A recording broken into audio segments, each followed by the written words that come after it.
Hi, I'm Jen Gallacher and welcome to another Jen's Cards video. Today I'm going to make a fall card.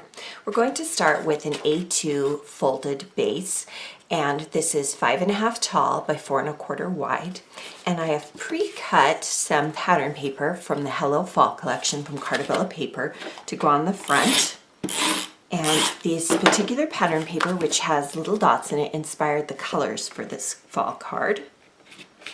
We'll just center that on top here. Now for the background, what I did is I took a pumpkin stamp, which I stamped repeatedly with black ink onto watercolor paper. And originally I thought I was going to kind of do a wash over the top of it, but I decided I kind of liked it just like this.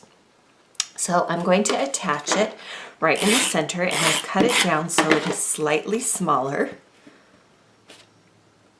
And I will link you to all the products in the products below. In the video description below rather. So I'm going to take some Kraft colored photo corners, and I'm going to take some brown stamping ink, and I'm going to distress each corner with that ink. So it just slightly darkens it a little bit. That helps it pop off a little bit and have a little bit more dimension. So whatever brown ink you like, just something that's slightly darker than the Kraft color will work. I like using photo corners because it kind of adds just a touch of sophistication to any card I'm creating. So I always keep black, white, and Kraft on hand. And then the final photo corner.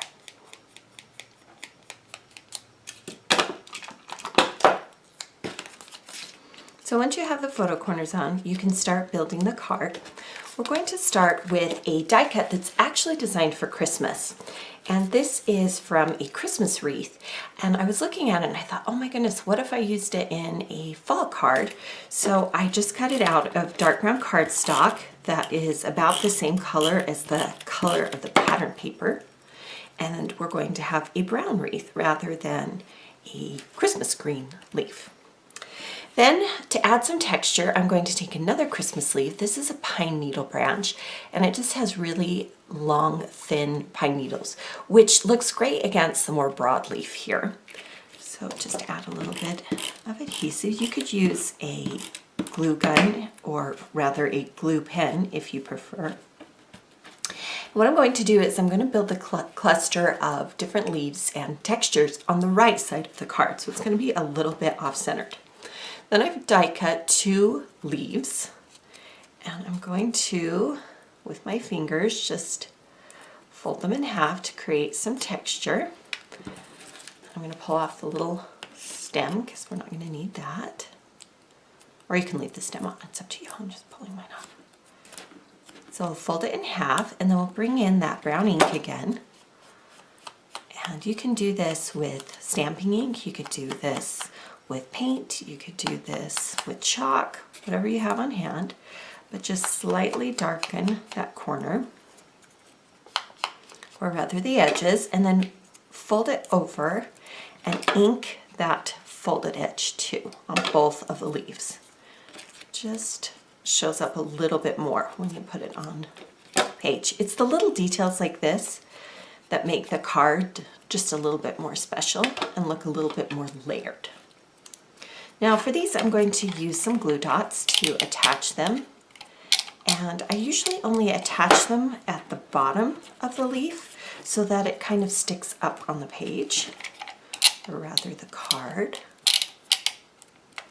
I'll just create a cluster of 2. And then to bring in some shimmer and shine, I'm using Gold Shimmer Cardstock from Carta Cardstock.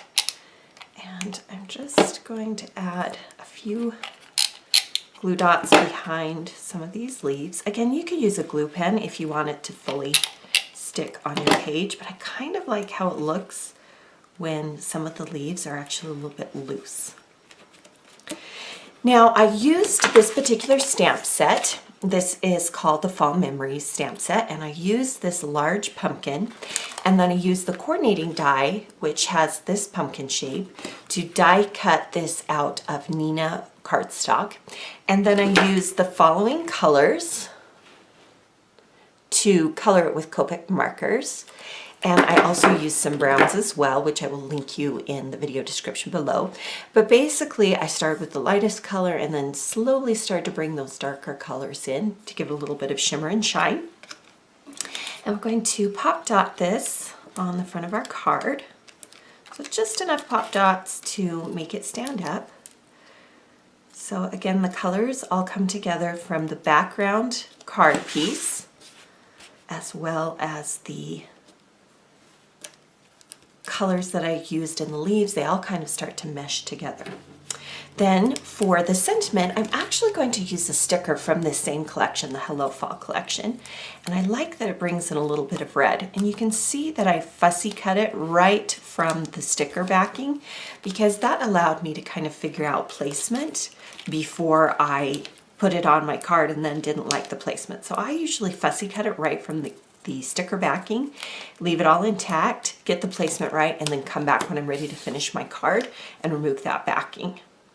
I just want to make it sure it is centered, and I only added pop dots to the right two edges since the pumpkin's going to hold it up. Now to finish it off, I grabbed a couple of different enamel dot sets.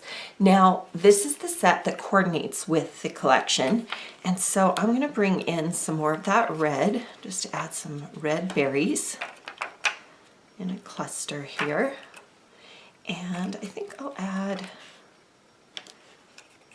2 to the pumpkin as well. So there you have a die cut card that uses some different fall elements as well as some different techniques, such as background stamping. You can create your own background, as well as fussy cutting with coordinating dies, and then using Copic markers to color in an image, and then using Christmas dies or non-seasonal themed dies to create the look that you want on your card.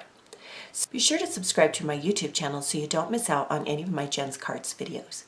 Visit jengallacher.com for additional inspiration.